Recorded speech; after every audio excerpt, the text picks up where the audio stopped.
Bonsoir à tout le monde.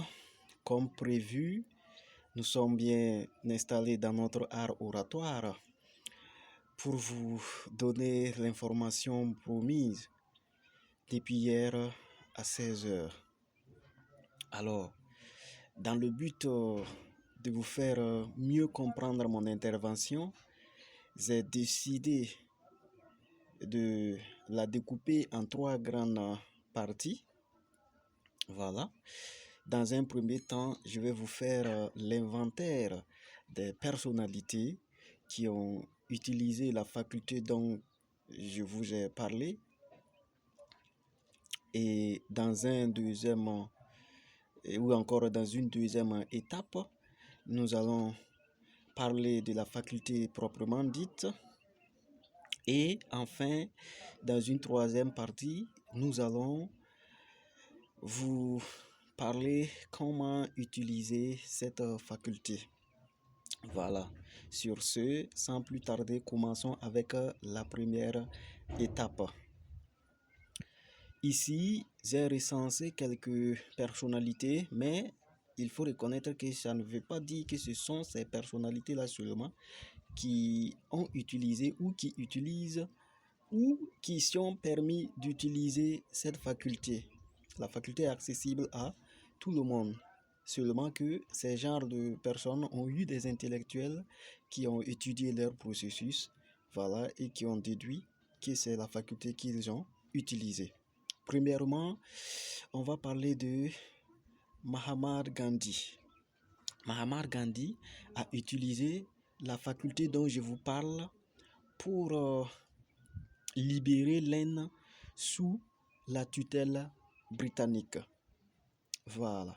C'est de façon ramassée, on ne va pas rentrer en profondeur. En deuxième position, nous allons parler de John F. Kennedy. John F. Kennedy a utilisé également cette faculté pour affronter Nikita Khrouchtchev lors de la guerre de Cuba, afin d'éviter tout le monde entier une troisième guerre. Après John F. Kennedy, nous allons parler de Donald Trump.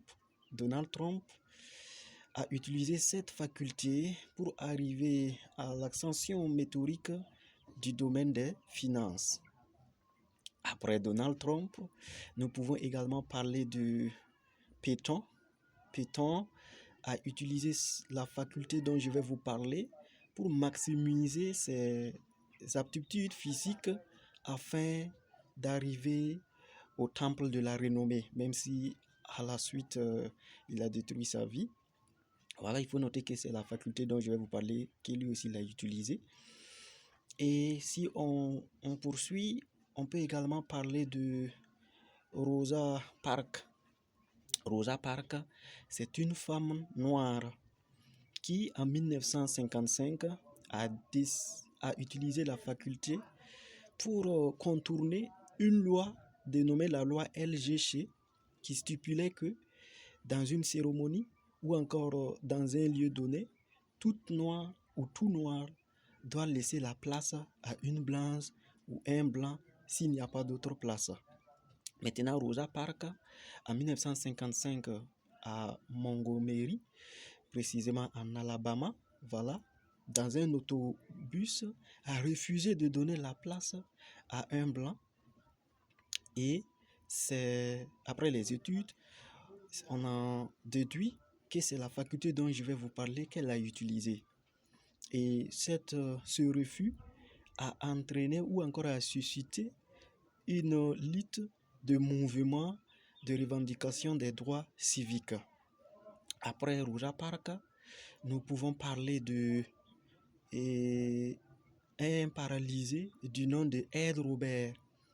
Ed Robert est un paralysé, voilà, pour ne pas dire un handicapé. Maintenant, après plusieurs souffrances, il a découvert par conscience ou inconscience, voilà, la faculté dont je vais vous parler. Et avec le pouvoir de cette faculté, il est arrivé à s'en passer de son paralysé, voilà, et à obtenir même des diplômes universitaires. Ed Robert a occupé également des postes de responsabilité pour la lutte des causes des autres handicaps. Si vous voyez dans certains bâtiments des fauteuils roulants pour les handicaps, il faut noter que c'est la lutte de Ed Robert. Donc voici de façon ramassée, voilà quelques personnalités qui ont utilisé la faculté. C'est pour vous dire que la faculté dont je vais vous parler a vraiment un pouvoir incontestable. Voilà, c'est scientifiquement prouvé. Donc en deuxième partie maintenant, parlons de la faculté. Il s'agit de la décision. Oui, vous avez bien entendu. La faculté de décider.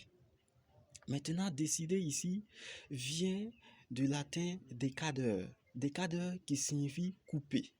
C'est-à-dire s'engager à obtenir un résultat précis et concis. Voilà. Prendre une décision, c'est s'engager à obtenir une seule possibilité. C'est ça la décision. Et c'est également cette faculté qui a le pouvoir.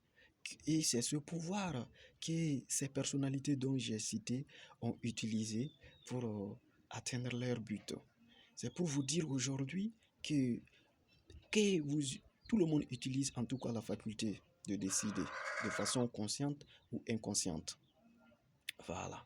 Donc, sans plus tarder, nous allons vous parler maintenant comment utiliser cette faculté. D'abord, la formule fondamentale nous donne 4 étapes. La première des choses, c'est de décider de ce que vous voulez. Donc, je vais revenir vous étayer sur ce point-là. Et la deuxième des choses, c'est de s'engager. Voilà, par conséquent, vous décidez, mais vous vous engagez par conséquence. On ne décide pas et on s'arrête. Il faut agir.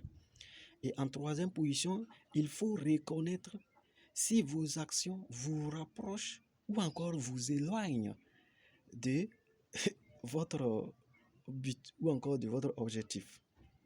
Et en dernière position, pour ne pas dire en quatrième étape, il faut modifier vos aptitudes jusqu'à l'atteinte de vos résultats désirés. Voilà, donc voici la formule. Maintenant, pour décider ce que vous voulez, je vais revenir sur ça. Excusez-moi. Voilà, comment décider de ce qu'on veut? D'abord, il faut noter qu'il y a 3 domaines ou encore 3 mouvements dans lesquels nous devrons prendre obligatoirement des décisions. Il faut même dire que face à ces 3 domaines ou encore ces 3 mouvements même, nous prenons déjà des décisions, que ce soit inconscient ou encore par conscience. Et les décisions que nous prenons face à ces 3 mouvements-là déterminent ce que nous remarquerons, ce que nous ressentirons, ce que nous ferons, ce que nous deviendrons même, et enfin ce que nous apporterons à la société. Donc vous voyez que c'est quand même quelque chose qu'il faut rendre conscience, voilà, pour pouvoir prendre des décisions nécessaires. Donc, je vais vous donner tout de suite ces 3 domaines-là, les 3 domaines qui, si vous prenez des décisions, de toutes les façons, vous êtes obligé de prendre des décisions de façon consciente ou inconsciente. Face à ces 3 événements, on peut déterminer déjà votre avenir. Alors, le premier cas, c'est vous décidez vos décisions vers quoi tendent toutes vos facultés. C'est-à-dire face à votre force, à votre puissance, à vos connaissances, à votre patience ou encore à votre faculté d'écouter. Vous décidez vers quoi tendre tout ce que vous avez comme faculté. Ça, c'est le premier cas. Le deuxième cas, face aux événements du monde entier qui se déroulent dans vos yeux, quelles sont les décisions que vous prenez? Et enfin maintenant, quelles sont les décisions que vous prenez pour atteindre vos buts? Voilà. Donc voici les 3 cas qu'il faut obligatoirement recenser. Et face à ces cas-là, il faut prendre des décisions conséquentes. Voilà, donc de façon résumée, voilà, c'est de façon résumée parce que c'est un bref résumé que je vous ai fait. Maintenant, si vous voulez des informations plus approfondies ou encore si vous n'avez pas compris, je vous demande ou bien je vous suggère de réécouter. Voilà, parce que j'ai beaucoup dit en quelques 10 minutes. Donc il faut réécouter, réécouter et réécouter. Et je vais faire des vidéos dans le même sens là par la suite. Et je vous rappelle que j'ai déjà parlé de ce thème et il y a quelques jours. Donc, si vous voyez mes vidéos précédentes, ça va vous permettre de mieux comprendre cette vidéo et de mieux comprendre les vidéos à venir. Parce que je suis en train d'attaquer un thème, je vais finir ce thème avant de changer d'autre thème. Ça se passe comme ça. Merci encore d'être abonné à ma page. Merci d'avoir aimé. Merci d'avoir partagé. Si ce n'est pas encore fait, ben vous pouvez le faire. Merci beaucoup. Bonne suite.